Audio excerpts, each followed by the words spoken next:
在中印对峙持续紧张的情况下，双方已经举行了第7轮军长级会谈。在会谈无果后，印度陆军军团紧急换帅。又在最近，这名新任指挥官向部队传递出信息，到底是什么呢？据环球网援引印度斯坦时报报道，当地时间10月13日，新任指挥官梅农·哈林德尔辛格印度陆军第14军团指挥官的位置。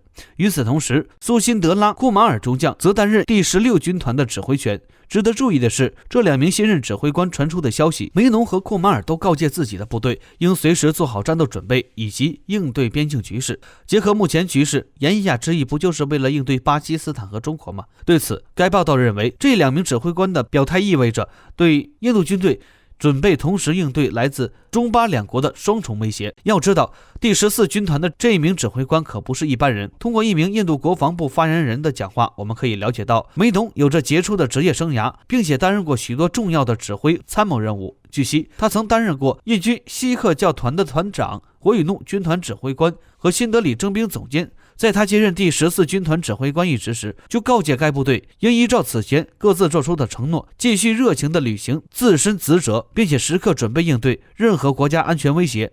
他还表示，该军团的所有人都应当努力坚持国家第一的原则。再来说说第16军团的新任指挥官库马尔。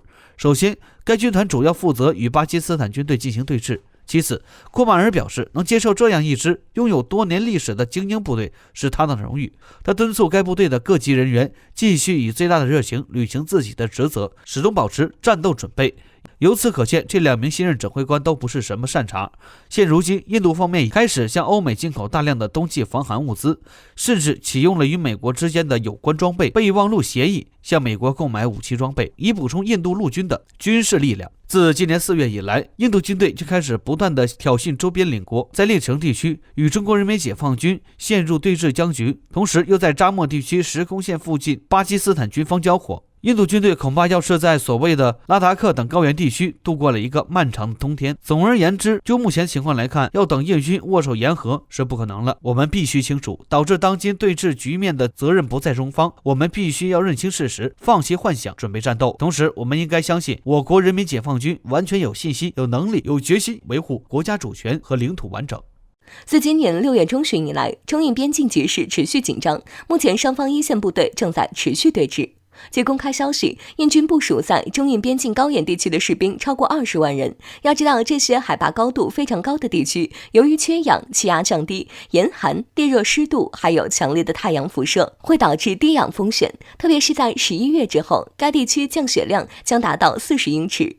目前已有新闻报道指出，有印度士兵在前线哨所被冻死的新闻。说实在的，这也是意料之中的事。尽管印度方面多次声称他们的物资准备得很充足，但实际结果表明这都是谎言。就在最近，环球时报援引印度斯坦时报报道，为了应对所谓拉达克地区的紧张局势，印军正在向俄罗斯采购大批的冬季服装，可这根本对不上所谓充足一说啊。根据之前分析人士表示，所谓全线无恙、物资充足等等，完全是针对国内说的。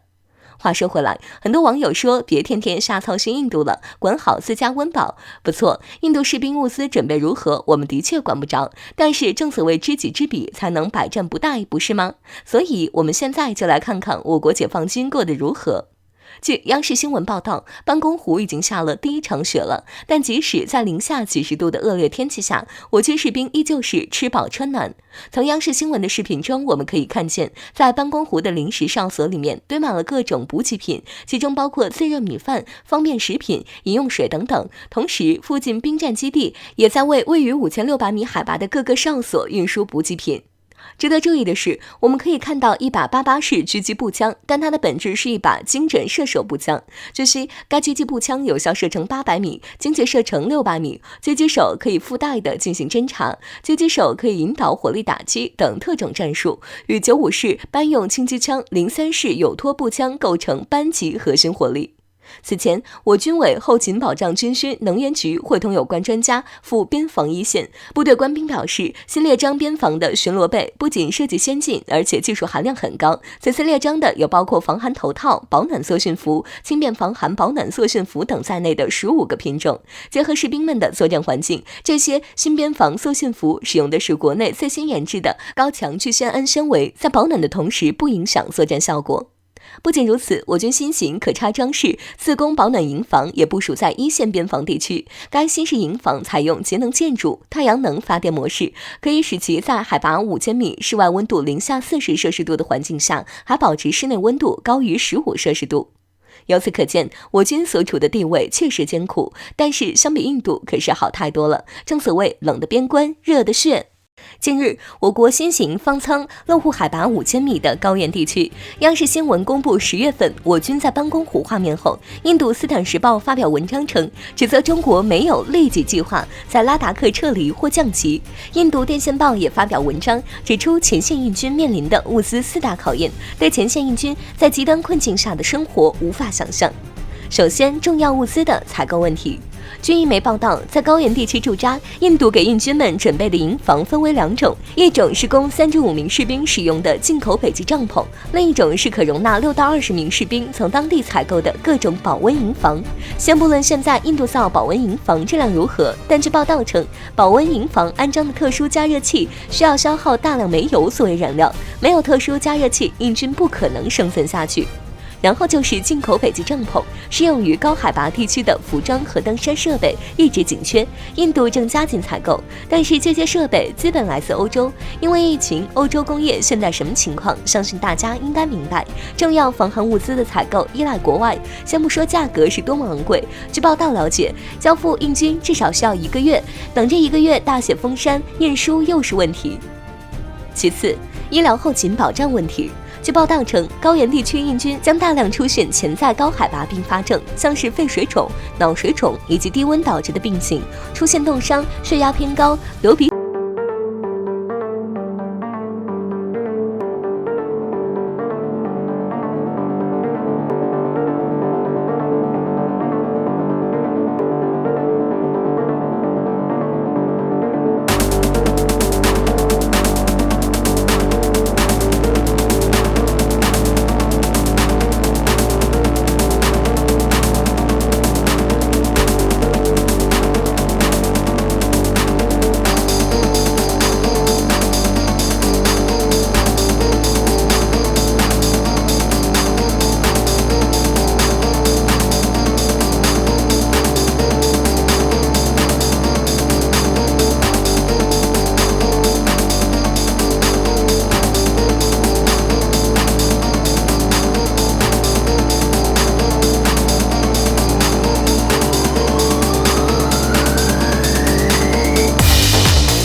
上个月月底，印度国防部批准了一项军购计划，用30亿美元的军费从美国购买30架 MQ9 无人机。印度要得很急，要求其中6架必须立刻交货。当然，美国也很开心，毕竟像 MQ9 死神无人机这种产品，在美军手中单价也就1700万美元，但是印度购买的单价却高达1亿美元。但是没想到，本来板上钉钉的大买卖突然生变。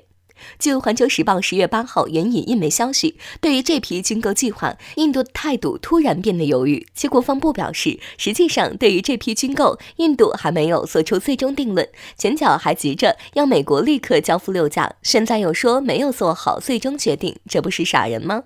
印度空军表示，这是因为即便武装了这一款无人机，那也很难帮助印度空军有效获得制空权。听到这儿，大家应该都懂了，印度不老实，没说真话。为什么这么说？